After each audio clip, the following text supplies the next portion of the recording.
ఊరు మనదిరా, ఈ వాడ మనదిరా. ఊరు మనదిరా, ఈ వాడ మనదిరా. పల్లె మనదిరా, ప్రతి పనికి మనమురా. సుత్తినాది, కత్తినాది, పలుగునాది, పారనాది. బండి మనదిరా, బండెద్దు మనదిరా. బండి మనదిరా, బండెద్దు మనదిరా. నడుమ దొరలు ఏందిరా, వాని పీకుడేందిరా. ఊరు మనదిరా, వాడ మనదిరా. డియర్ కామ్రేడ్స్, లాల్ సలాం. ఈరోజు మనము విప్లవ కవిత్వం గురించి తెలుసుకునే ప్రయత్నం చేస్తున్నాము. Dear friends, we are trying to learn more about the revolutionary poetry in Telugu language and how revolutionary poetry came into existence. What are the reasons hidden behind? Are they temporary reasons or long back established reasons which we cannot remove? Why? So, who are the people that are responsible for all these things? And let us go in detail to know. But pardon the apologies of the great revolutionary poets who have done so much of service to awaken the people to know more about their existence, their human rights, and to get out of the suppression of the landlords. So, let me continue. Please, if there are any mistakes or if I have forgotten great people, there are so many people, but I am mentioning only few people. So, if there are any mistakes or anything, please pardon me. And I pray wholeheartedly the all great revolutionary poets who paved the way to get the human rights through Sayudha Poratam to the people, common man, and they got rid from the suppression of the Zamindari system, landlord system. So, let us try to know few things about what was the Zamindari system, how it came into existence, who laid the foundation for the existence of the Zamindari system, and how Zamindari people tried to suppress the human beings in India. And there was a big difference between the rich and the poor, the landlords and the labor. And these people became labor. They shed their blood and everything sweat, but they did not get food. So, what are the reasons for that? And what is this revolutionary poetry? So many people will think that all murders and all the keeping bombs and everything, that is only revolutionary poetry. But unfortunately, it was not understood by the people properly about what is a revolution and what is the exact meaning and exact aim, exact result of that revolutionary poetry. And revolutionary poetry also symbolizes the color of red. So they think that red color it shows the danger, but it will not show the danger. When we are traveling, we will see all signal lights. When that signal light red comes, it shows us to wait for some time to avoid accidents. So in the same way, in revolutionary poetry also, red symbolizes rescuing from the all hardships of the labor, hardships of the people who are doing sacrifices for them. In our Indian independence also, we have noticed two great people.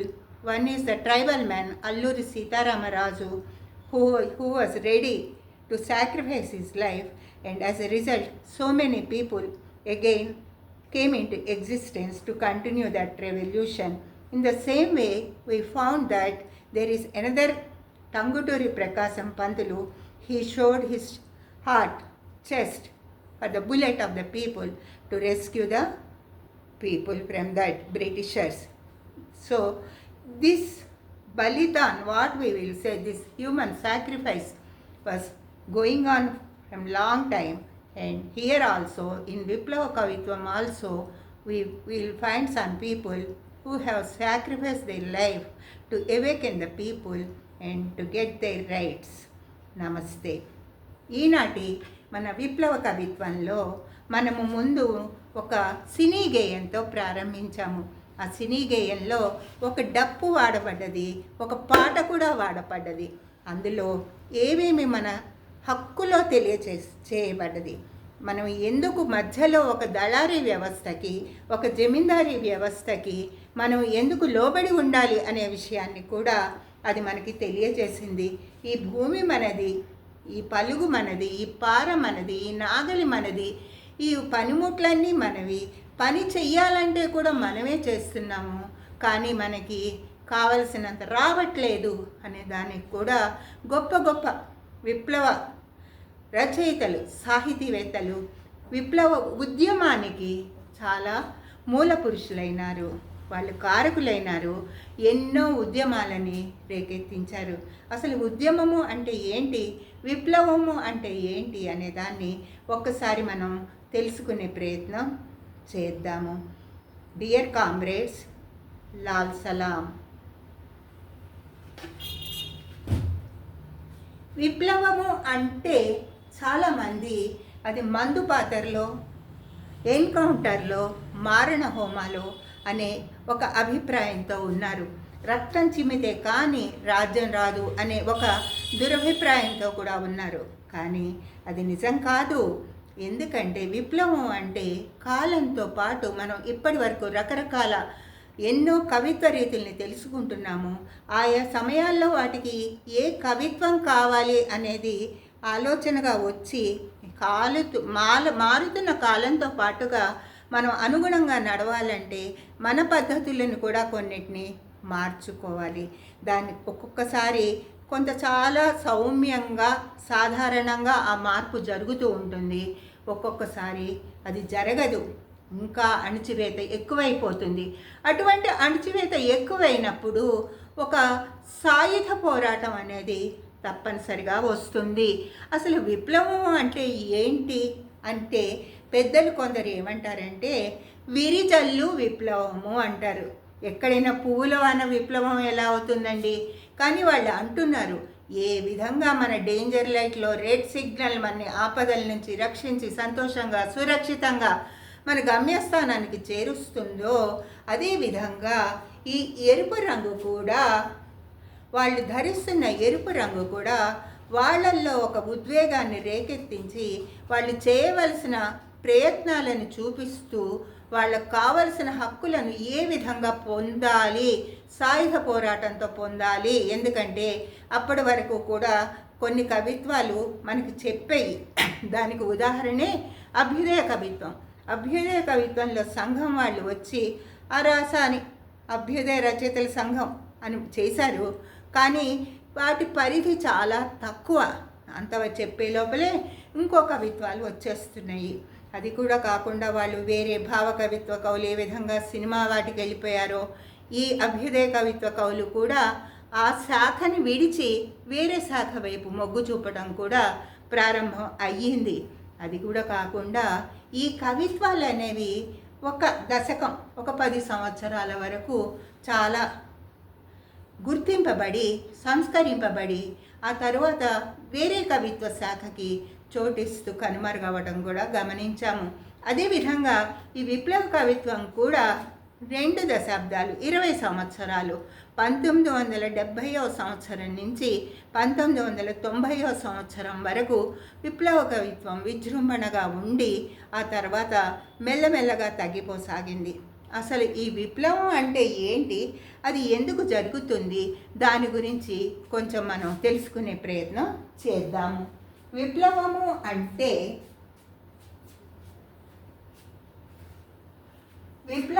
అంటే మందు పాత్రలు, ఎన్కౌంటర్లు కానే కావు. ఈ తెలుగు కవిత్వం 16వ విభాగమైన విప్లవ కవిత్వము 2 దశాబ్దాల కాలం మనకి అమలులో ఉంది. ఎన్నో ప్రయోజనాలను కూడా సాధించింది. ప్రజలని ఆవేశపూరితులను చేసింది. ఆవేశం ఆచరణగా మారి అభ్యుదయమే కాకుండా వాళ్ళకు కావలసిన హక్కులని, ఆత్మగౌరవాన్ని కూడా పొందేటట్టుగా చేసింది. ఈ సాయుధ పోరాటము చాలామంది ఏమనుకుంటారంటే మందు పాత్రలు ఎన్కౌంటర్లు అవుతుందేమో, రక్తపాతం మారణ హోమం జరుగుతుందేమో, అదేనేమో విప్లవం అంటే అనుకుంటూ ఉంటారు. కానీ నిజానికి అది కాదు. కాలం మారుతున్నప్పుడు ఎన్నో మార్పులు తెస్తుంది. వాటితో కలిసి మనం ప్రయాణం చేయాల్సి వస్తుంది. అప్పుడు మన జీవన విధానంలో కూడా ఆ కాలంతో పాటుగా మార్పుల్ని తెచ్చుకోవాల్సిన అవసరం అవుతుంది. ఆ మార్పులు అనేవి ఒకసారి చూచాయిగా మామూలుగా సుస్పష్టంగానే ఉంటాయి, అలా కొంచెం కాంగానే అయిపోతూ ఉంటుంది. కానీ ఇక్కడ ఏమైందంటే ఈ విప్లవ కవిత్వంలో వాళ్ళు ముందుకు రావటానికి, సాయుధ పోరాటం చెయ్యటానికి చాలా బలిష్టమైన కారణాలు ఉన్నాయి. అది అప్పుడప్పుడు తాత్కాలికంగా జరిగింది కాదు. మనం ఏమనుకుంటున్నామంటే ఈ విప్లవ కవిత్వం 1970 నుంచి 1990 వరకు ఉంది అని. అంటే 1970కి ముందు ఈ అణచివేత లేదా? ఈ హరిత విప్లవం అనేది లేదా? హరిత విప్లవము అంటే పంటల గురించి దోచుకోవటం, రైతు చేసిన పంటని కాయ కష్టాన్ని కూడా ఒక జమీందారి, ఒక దళారీ వచ్చి దోచుకోవడం జరుగుతూనే ఉంది. ఈ రైతులు ఎప్పుడైతే సహనాన్ని కోల్పోయారో, ఆకలి మంటలతో మునిగిపోయారో, అప్పుడు విప్లవం చేయటం అనేది చాలా తప్పనిసరి అయ్యింది. ఈ హరిత విప్లవానికి ముఖ్యమైన కారణం ఏమిటి అని కనుక మనం ఆలోచిస్తే జమీందారీ వ్యవస్థ. అసలు ఈ జమీందారీ వ్యవస్థ ఎందుకు అమల్లోకి వచ్చింది, దీనికి మూల కారణం ఏమిటి అనే సందేహం కూడా మనకి రావచ్చు. ఎప్పుడైతే ఈస్ట్ ఇండియా కంపెనీ మన దేశానికి వ్యాపారం పేరుతో వచ్చిందో అప్పుడు కొంతమంది గవర్నర్ జనరల్స్ కూడా ఉన్నారు. మన భారతీయులు అత్యంత మర్యాదగా, చాలా సాధు స్వభావంగా ఉన్నారు. వాళ్ళు చేస్తున్న మోసాలను వాళ్ళు గమనించలేకపోయారు. ఆ సమయంలో కార్న్వాలిస్ అనే ఒక గవర్నర్ జనరల్ ఏం చేశాడంటే ఈ ఖాళీగా ఉన్న భూమిని అంతా కూడా దోచేసుకోవాలి అని ఒక దురుద్దేశంతో తన కింద కొంతమందిని, జమీందారు, మీకు తెలుసు కదండి, జమీన్ అంటే నేల, హిందీలో జమీన్ అంటారు. ఆ నేలను కలిగి ఉన్న వాళ్ళని జమీందారులు అంటారు.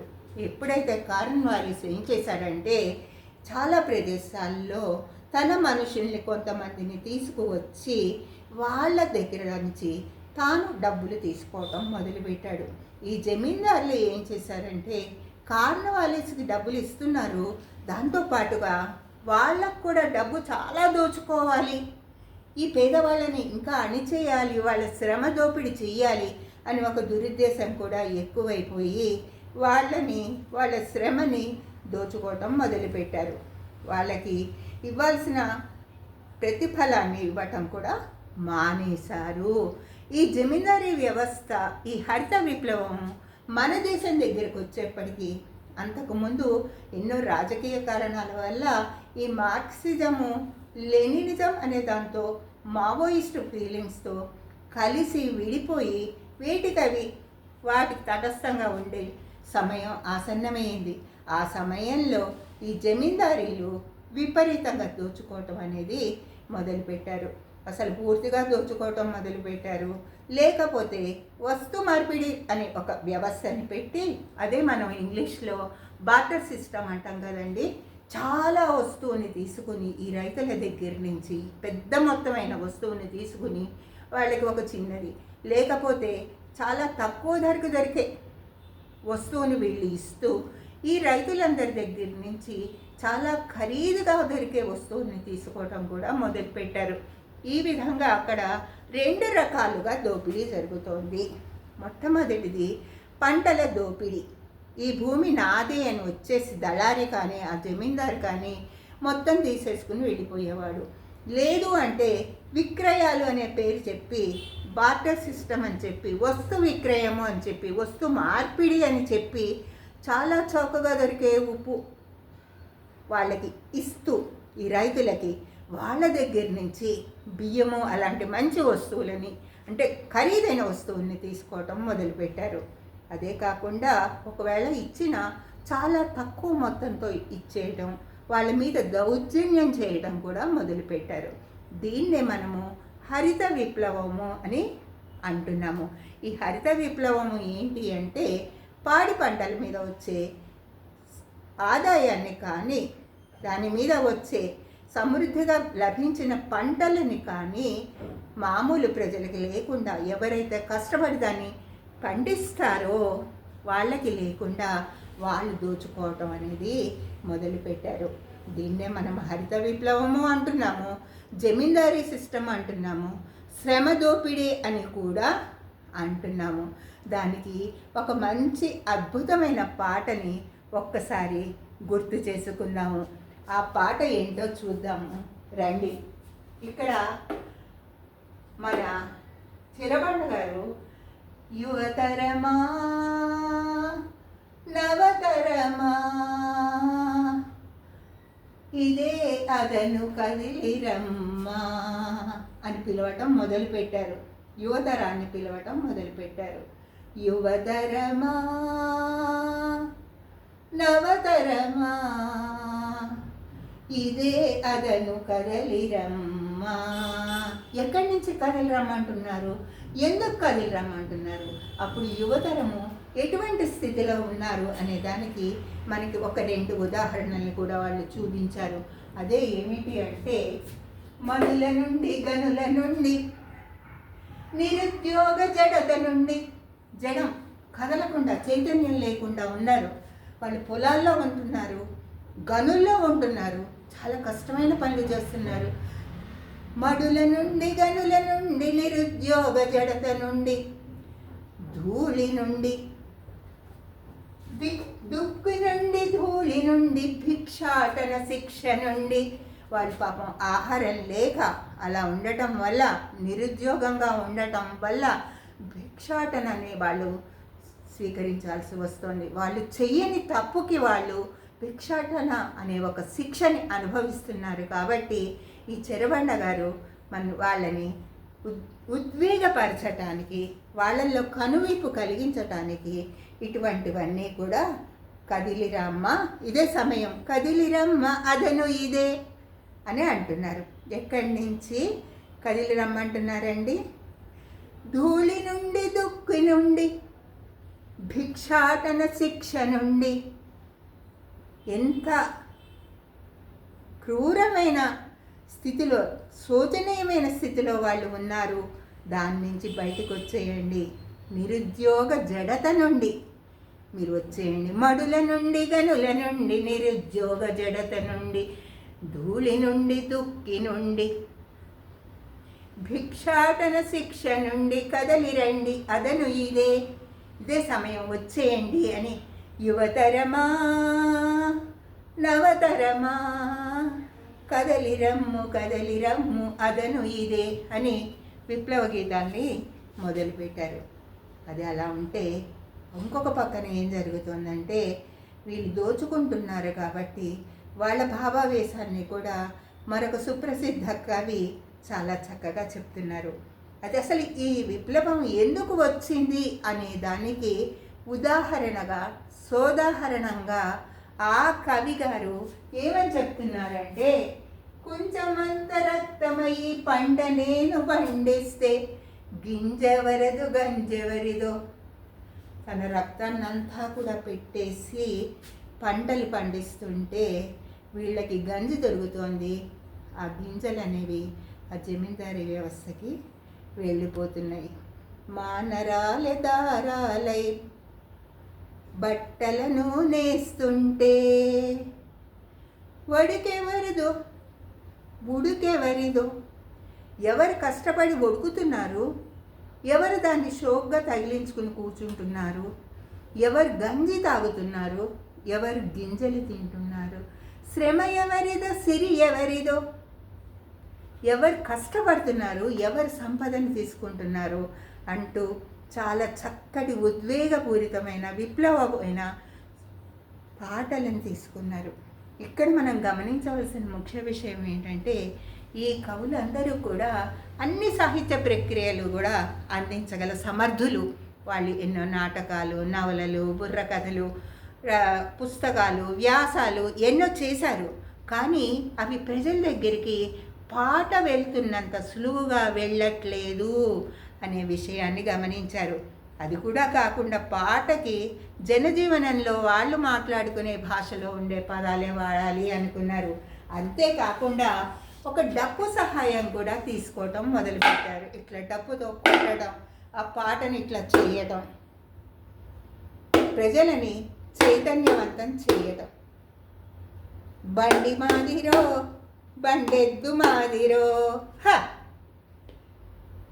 అంటున్నారు. అంతేకాదు, దొరలు ఏందిరో వారి పీకుడేందురో అని ఇలా మాట్లాడుతూ, ఊరు మనదిరో వాడ మనదిరో పల్లె మనదిరో ప్రతి పనికి మనమురో, పల్లె మనదిరో ప్రతి పనికి మనమురో, సుత్తి మనది కొత్త మనది, కత్తి మనది, సుత్తి మనది, పలుగు మనది, పార మనది, బండి మనది రోయ్ బండెద్దు మనది రోయ్ అని ఇంత చక్కగా వాళ్ళు తెలుసుకుని వాళ్ళ వెనకాల చాలామంది వచ్చేసి అది ఒక గుంపు గేయాలుగా అయిపోయి ప్రజలను చాలా చైతన్యవంతం చేసి వాళ్ళ కష్టానికి తగిన ఫలితం రావట్లేదు. దానికి కారణం జమీందారీ వ్యవస్థ. ఆ జమీందారీ వ్యవస్థ అమల్లోకి రావడానికి కారణము కార్న్వాలిస్. అది ఎప్పుడో 17వ శతాబ్దంలో 18వ శతాబ్దంలో మొదలయ్యి పెద్ద విషవృక్షంలాగా దాటుకుపోయింది, నాటుకుని కూడా పోయింది. కాబట్టి ఇక్కడ ఏమైందంటే గొప్ప పేద అనే 2 రకాల వర్గాలు ఏర్పడ్డాయి.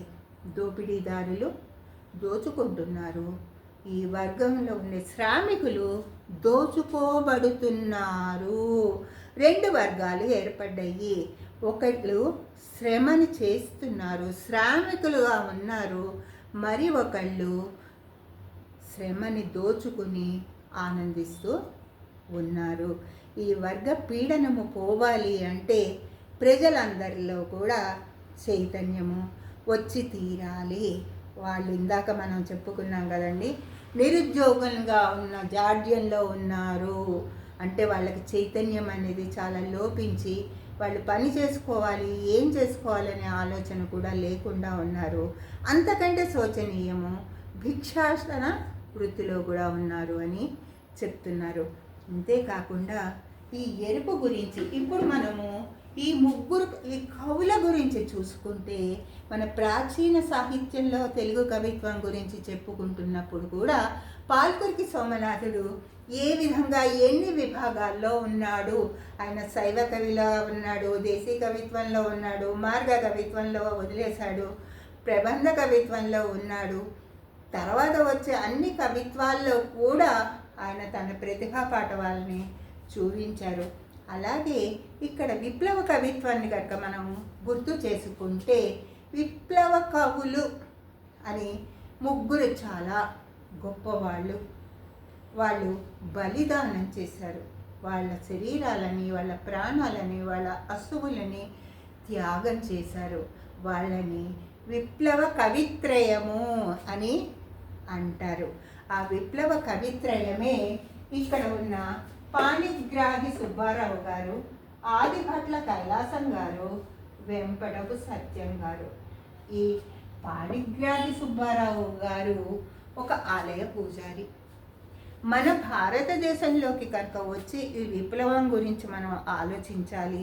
ఈ జమీందారీ సంస్థ, జమీందారీ ఆస్థానంలో ఉన్న వాళ్ళ యొక్క వ్యవస్థ ఎక్కడ ప్రారంభమైంది మన భారతదేశంలో అంటే మొట్టమొదట పశ్చిమ బెంగాల్లో ప్రారంభమయ్యి చాలా విస్తృతంగా వ్యాపించి అక్కడ ఉన్న వాళ్ళని అణిచివేయటం మొదలుపెట్టింది. ఈ జమీందారీలు ఈ శ్రామికులని పూర్తిగా దోచుకోవటం మొదలుపెట్టారు. అప్పుడు ఒరిస్సా రాష్ట్రంలో ఒక ఆలయ పూజారిగా వచ్చిన పాణిగ్రాహి సుబ్బారావు గారు ఎన్నో కవితల్ని కూడా రాశారు. అంతేకాదు ఆయన ఎరుపు రంగు గురించి కూడా చాలా చక్కగా చెప్పారు. ఏమిటంటే ఎరుపంటే ఎందరికో భయం భయం, పసిపిల్లలు వారి కంటే నయం నయం. ఎంత బాగుందండి. ఎరుపంటే ఎందరికో భయం భయం, పసిపిల్లలు వారి కంటే నయం నయం. సూర్యోదయమవుతున్నది ఎరుపు రంగులోని, శిశువు పుడమి పడుతున్నది ఎరుపు రంగుతోనే. ఒక సూర్యోదయాన్ని చూస్తూ కూడా ఎరుపు రంగు ఎంత జనాల్ని చైతన్యవంతం చేస్తుంది. ఒక శిశువు ఈ భూమి మీదకి రావాలంటే తల్లి మాయతో కూడా ఎరుపు రంగుతోనే కూడుకుని వస్తున్నాడు. కాబట్టి ఎరుపు రంగు అపాయము కాదు అని చెప్తూ, ఎవరైతే మోసం చేస్తారో, ఎవరైతే అణిచివేస్తారో, ఎవరైతే దుర్మార్గాలకి ఉంటారో వాళ్ళకి ఎరుపు అంటే భయం భయం, దూరం వెళ్ళిపోతారు. పసిపిల్లలందరూ వాళ్ళకంటే నయం నయం. ఎంత అద్భుతంగా చెప్పారో పాణిగ్రాహి సుబ్బారావు గారు. కానీ ఆయన కూడా ఒక విప్లవ దాంట్లో ఎదుర్కొని ఆయన ఆత్మార్పణ చేయాల్సి వచ్చింది, అసువుల్ని అర్పించాల్సి వచ్చింది. అదేవిధంగా ఎప్పుడైతే వెస్ట్ బెంగాల్, పశ్చిమ బెంగాల్లో ఈ విధానం మొదలయ్యిందో ఆ తర్వాత శ్రీకాకుళ ప్రాంతానికి విస్తరించింది. శ్రీకాకుళంలో ఈ జమీందారీ వ్యవస్థ, ఈ అణిచివేత అనేది విస్తృతంగా కాసాగింది. అప్పుడు ఇద్దరు ఉపాధ్యాయులు, వాళ్ళే శ్రీ ఆదిభట్ల కైలాసం గారు, వెంపటపు సత్యం గారు, వాళ్ళు కూడా ఎదుర్కొని కావలసిన రచనలను చేసి ప్రజలను ఉత్తేజపరిచి శ్రీకాకుళంలో ఉన్న అట్టడుగు వర్గాలు, శ్రమికులు, ఇక్కడ మనకి విప్లవ కవిత్వం మొత్తము శ్రామికుల గురించి మాత్రమే చెప్తుంది. ఇక్కడ వర్ణ వ్యవస్థ ప్రసక్తి అస్సలు లేదు. దళిత కవిత్వం వర్ణ వ్యవస్థకు ప్రాధాన్యత ఇస్తుంది. విప్లవ కవిత్వము శ్రమ దోపిడీని తెలియజేస్తూ ఉంటుంది. ఈ ఇద్దరు కవులు కూడా ఈ జమీందారుల యొక్క క్రూరత్వంతో పోలీసులతో చేరి, ఈ జమీందారులు వాళ్ళు ఉంటే ప్రజల్లో ఇంకా చైతన్యం వచ్చి చాలా వాళ్ళ మాటలు ఆటలు సాగవు, వాళ్ళ దోపిడీని అడ్డుకట్ట వేస్తారు అనే ఉద్దేశంతో వాళ్ళ ఇద్దరిని కూడా పోలీసు కాల్పులతో గురి చేసి ఆత్మార్పణ చేసేట్టుగా చేశారు. ఈనాడు విప్లవ కవిత్వము ఇంత చక్కగా తన యొక్క ధ్యేయాన్ని పొందింది అంటే రాతి మనుషుల మధ్య ఏ విధంగా పొందింది? దీనికి నేను ఒక చిన్న ఉదాహరణని మీతో పంచుకుందాము అనుకుంటున్నాను. ఇక్కడ 2 రాళ్ళు ఉన్నాయి. ఆ 2 రాళ్ళ కింద ఒక పచ్చని చెట్టు మొలిచింది. దానికి కారణము ఈ రాళ్ళ కింద నీళ్లు ఉన్నాయి. ఆ నీళ్ళన జలాన్ని తీసుకుని రాళ్ళ కింద అంతర్గతంగా అంతర్లీనంగా ప్రవహిస్తున్న జలాన్ని తీసుకుని ఈ పచ్చటి మొక్క ఉదయించింది, పెరుగుతోంది. అదేవిధంగా విప్లవ కవిత్వము తన లక్ష్యాన్ని పొందటానికి ఈ మహానుభావులు చేసిన ఆత్మార్పణ, బలిదానము, వారి రక్తము ఎంతోమందిని, అల్లూరి సీతారామరాజులు చెప్తారు కదండి, ఒక్క సీతారామరాజును కనుక నువ్వు చంపితే నా నుండి ప్రతి రక్తపు బొట్టు నుంచి ఒక్కొక్క సీతారామరాజు వచ్చి మన యొక్క ధ్యేయాన్ని పూర్తి చేస్తారు అని చెప్తారు కదా. అదేవిధంగా ఈ రాతి కింద ఉన్న నీళ్లు ఏ విధంగా మొక్కని బతికిస్తున్నాయో, బండరాటు లాంటి ఆ జమీందారీ వ్యవస్థ వాళ్ళు కాల్చిన వారి యొక్క రక్తము, వారు అర్పించిన ఆత్మార్పణము, బలిదానము ఈ విప్లవ కవిత్వానికి చేదోడుగా ఉండి మరెందరినో తయారు చేసింది. ఒక్కళ్ళని కాదు. ఇక్కడ విప్లవ కవిత్వంలో మనం ఒక విషయాన్ని గమనించాలి. సహజంగా విప్లవ కవులు కొంతమంది ఉన్నారు. మనం ముందు దాంట్లో చెప్పుకున్నట్టుగా దిగంబర కవుల్లో కొంతమందికి అది నచ్చక వాళ్ళు విప్లవ కవిత్వం వైపుకి వచ్చేసారు. అందులోనే చెరబండరాజు గారిది మనం మాట్లాడుకున్నాం. ఇప్పుడు భావ కవిత్వంలో ఉన్న శ్రీశ్రీ గారు కూడా ఈ విప్లవ కవిత్వానికి వచ్చేసారు. శ్రీశ్రీ గారు అసలు ఎలా వచ్చారు అనేది ఒక చక్కటి సంఘటన. శ్రీశ్రీ గారు 1970లో షష్ఠి పూర్తి చేసుకుందాం అనుకున్నారు. ఆయన 1910లో పుట్టారు. 1970లో విశాఖపట్నంలో శ్రీశ్రీ గారి షష్ఠి పూర్తి సభని చాలా ఘనంగా నిర్వహిస్తున్నారు. అప్పుడే ఆ పరిసర ప్రాంతాల్లో ఉన్న శ్రీకాకుళం అటువైపు ప్రాంతాలలో ఉన్న విద్యార్థులు ఎందరో అసలు విషయాన్ని గమనించి ఈయన భావకవిగా ఉన్నారు, అభ్యుదయ కవిగా ఉన్నారు, సినీ కవిగా ఉన్నారు, విప్లవ కవిగా మారితే ఇంకా ఉపయోగం ఉంటుంది అనుకుని చాలా కరపత్రాలని రచయితలారా ఆదుకోండి, రచయితలారా మేల్కొనండి, సమాజాని కోసం మీరు కవిత్వాన్ని రాయండి, భావకవిత్వం కాదు అంటూ కరపత్రాలు, ప్యాంప్లెట్స్ అంటాం కదండి, ఆ కరపత్రాలను తీసుకువచ్చి రహస్యంగా అందరికీ పంచడం మొదలుపెట్టారు. అది చూసిన శ్రీశ్రీ గారు ఆయన అప్పుడు చాలా దృఢ నిశ్చయంతో నా కవిత్వాన్ని నేను విప్లవ కవిత్వంగా చేస్తాను అనుకున్నారు. ఆయన మొదట కూడా ఏం చేశారంటే, మహాభారతం ఏ విధంగా ఉందో ఈ విప్లవ భారతంలో నేను సారథిలాగా వస్తాను, శ్రీకృష్ణుడిలాగా వస్తాను అంటూ నేను గీతని, భూతాన్ని, యజ్ఞోపవీతాన్ని అంటూ ఒక వరసలో రాయటం మొదలుపెట్టారు. అప్పుడు ఆయనకు అనిపించింది, నేను నా కవిత్వం పాండితీ ప్రతిమ ఇవన్నీ చెప్పడం వల్ల ప్రజల్లో చైతన్యం రాదు, నేను నా ధోరణిని మార్చుకుంటాను అనేసి ఆయన విప్లవ కవిత్వం తీసుకొచ్చింది.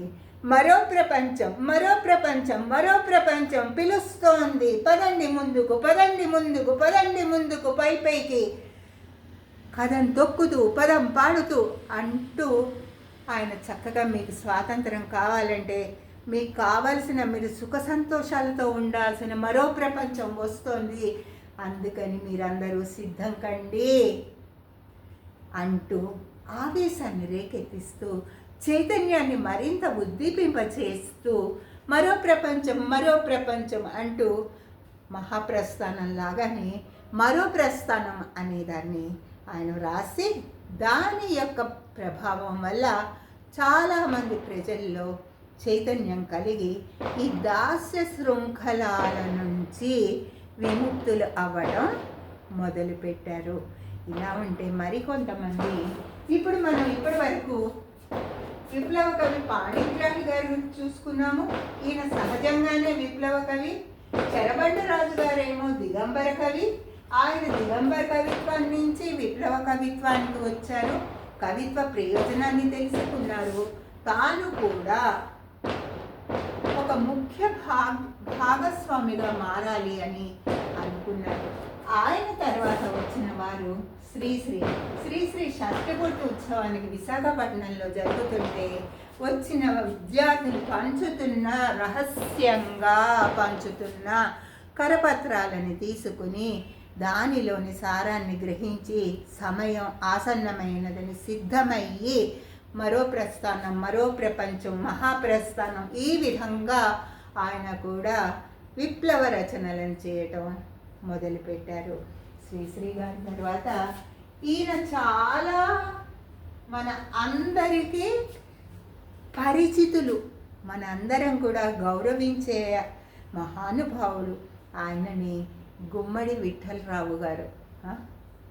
మేము ఇప్పటి వరకు ఎప్పుడు వినలేదండి, గుమ్మడి విఠలరావు ఎవరండి, మీరు ఇలా చెప్పకండి అని మీరు నన్ను అంటారు, నాకు తెలుసు. ఆ గుమ్మడి విఠలరావు గారే మనం ఎంతో ప్రేమగా ఆప్యాయంగా కొలుచుకునే గద్దర్ మహాశయుడు. జై బోలో గద్దర్కు. మొన్ననే ఈ మధ్య మనం గద్దర్ ఫిల్మ్ అవార్డ్స్ కూడా చూసుకున్నాం కదండి ఈ సంవత్సరం. ఆ గద్దర్ మహాశయుడు వీళ్ళ యొక్క ఈ విధానాన్ని మరిచిపోనీయకుండా, ప్రజలలో చైతన్యం తగ్గిపోనీయకుండా ఆయన కూడా మొదలుపెట్టారు. ఆయన ఎర్రదండు, ఇంకా ఒకటి ఏంటంటే పాటలతో చెప్పారు, ఆయన నృత్యం కూడా కలిపారు. గద్దర్ గారు ఎప్పుడు పాటలు పాడినా అందులో మీకు చక్కగా నృత్యం చేస్తారు, ప్రజలను చాలా ఆకర్షిస్తారు, చైతన్యవంతుల్ని చేస్తారు. అంతేకాకుండా ఆయన ఇంకొక విధానాన్ని కూడా మొదలుపెట్టారు. అదేంటంటే బుర్రకథ. ప్రజలు కూర్చుని ఏదో ఒక మాట చెప్పి ఒక పాట పాడటం బాగుంది, దానికన్నా కూడా బుర్ర కథ అనేది కనుక మన జానపద ప్రక్రియ కాబట్టి దానివల్ల ఇంకా బాగా వస్తుంది ప్రజల్లో చైతన్యము, వాళ్ళని వాళ్ళు రక్షించుకోగలుగుతారు అనుకుంటూ బుర్ర కథని కూడా ఆయన ప్రజల్లో ప్రచారంలోకి తీసుకొచ్చారు. అంతేకాకుండా చాలా పాఠంలో గద్దర్ గారు ఏమంటారంటే, ఎర్ర జెండ ఎత్తినాం, బందుకు చేత పట్టినాం, ఈ ఎర్ర జెండాతో విప్లవం వర్ధిల్లాలి, సాయుధ పోరాటానికి చేతిలో ఆయుధం ఉండాలి, తుపాకీ ఉండాల్సిందే. ఇప్పుడు ఉన్న పరిస్థితుల్ని మనం దాటి సస్యశ్యామలంగా అందరూ సమానంగా ఉండాలి అంటే ఎర్ర జెండ పట్టినాం, బందుకు చేత పట్టినాం, ఊరు మనదిరా, ఈ నేల మనదిరా, పల్లె మనదిరా, ప్రతి పనికి మనమురా, సుత్తి మనది, కత్తి మనది, పలుగు మనది, పార మనది, ఎద్దు మనదిరా, బండెద్దు మనదిరా, బండి మనదిరా, బండెద్దు మనదిరా, నడిమి వదిలేండి, ఆ పదాలు కొంచెం బాగుండవు నేను పలికితే. ఆ జమీందారుల్ని తిడుతూ ఉంటారన్నమాట. ఈ విధంగా గద్దర్ గారు ఎప్పుడూ కూడా చెప్తారు, ఎర్రబండి ఎర్రదండు వచ్చింది అని గద్దర్ గారు చెప్పిన ఒక వాక్యాన్ని చూద్దాం ఇక్కడ. ఓరోరి అమీరోడా, ఆయన అసలు నిలవాడు, గంతులేస్తే ఉంటారు కదండి. ఓరోరి సర్కారోడా, ఓరోరి అమోరోడా, ఓరోరి అమీరోడా అనుకుంటూ రౌండ్ రౌండ్ తిరుగుతూ గంతులేస్తూ ప్రజల్లో ఉత్సాహాన్ని, ఉత్సుకతని రేకెత్తిస్తూ ఉంటారు. ఆయన ఏం చెప్తున్నారంటే, నా కొడుక నువ్వు బాధపడకు, పదిలంగ ఉండు కొడక, ఎర్రదండు కదిలింది అని. ఎర్రదండు ఈ విప్లవానికి ఎరుపు రంగుని తీసుకుని, ఎర్ర జెండాన్ని తీసుకుని, సాయుధాన్ని తీసుకుని స్త్రీలు సైతము కూడా కదిలి అటువంటి దురాచారాలని, జమీందారీ వ్యవస్థని పూర్తిగా కూడా అణిచివేసే ప్రయత్నం చేశారు. అంతేకాకుండా ఇప్పటికీ కూడా మనకి చాలామంది ఈ జానపద గాయకులు, నారాయణమూర్తి గారు, ఇంకా వేరే వాళ్ళు కూడా చక్కగా చాలామంది కొత్త వాళ్ళు కూడా వస్తున్నారు. ఆ జానపద సాహిత్యంలో ప్రజలకి అందుబాటులో ఉండే పదాలని తీసుకుని చక్కటి శైలిలో, సులభ శైలిలో పాట ఆట కలిసే విధంగా దానిని కూర్చి ప్రజలని చైతన్యవంతం చేస్తున్నారు. అదే కాకుండా ప్రజానాట్య మండలి అనేది కూడా గద్దర్ గారు స్థాపించారు. దానిలో ఎప్పుడూ కూడా ఏదో ఒకటి జరుగుతూనే ఉంటాయి.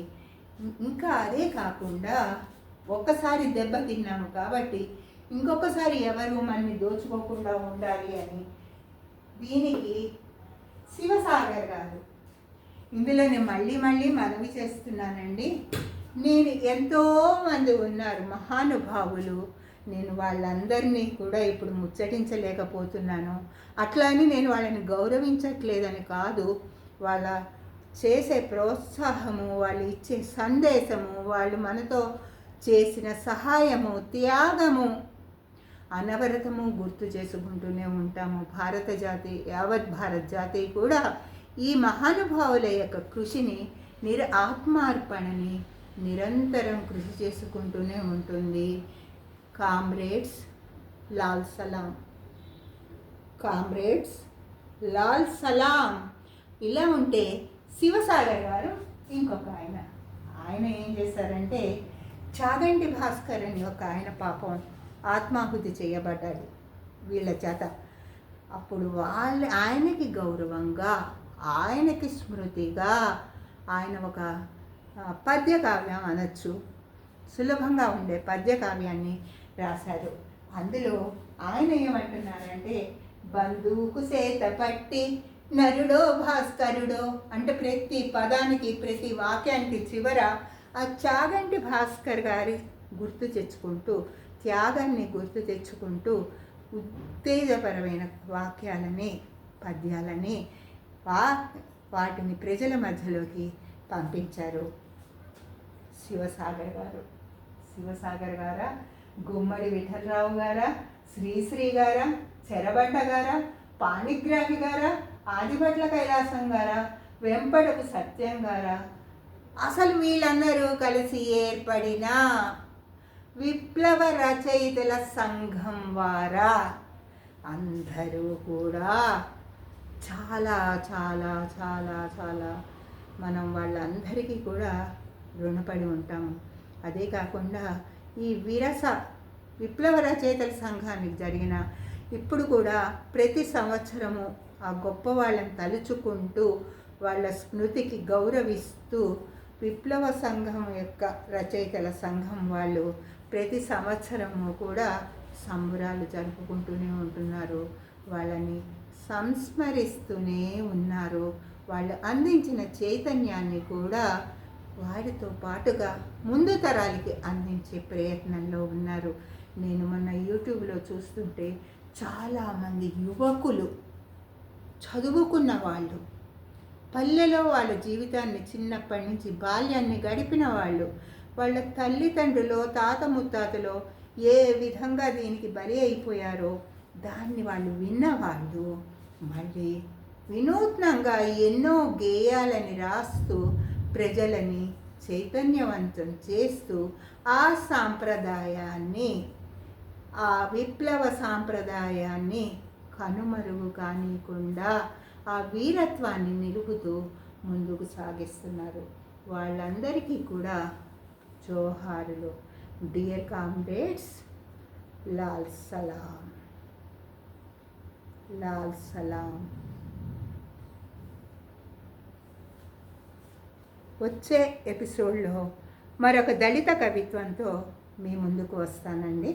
ఇందులో ఏవైనా లోపాలున్నా ఇంకేమైనా చేర్చాలనిపించినా మీరు తప్పనిసరిగా కామెంట్స్ రూపంలో చేస్తే నేను కూడా వాటిని తెలుసుకునే ప్రయత్నం చేస్తాను. సమయాభావం వల్ల నేను కొన్ని మాత్రమే స్పృశించగలిగాను, కొంతమందిని మాత్రమే సంస్కరించుకోగలిగాను. నమస్తే.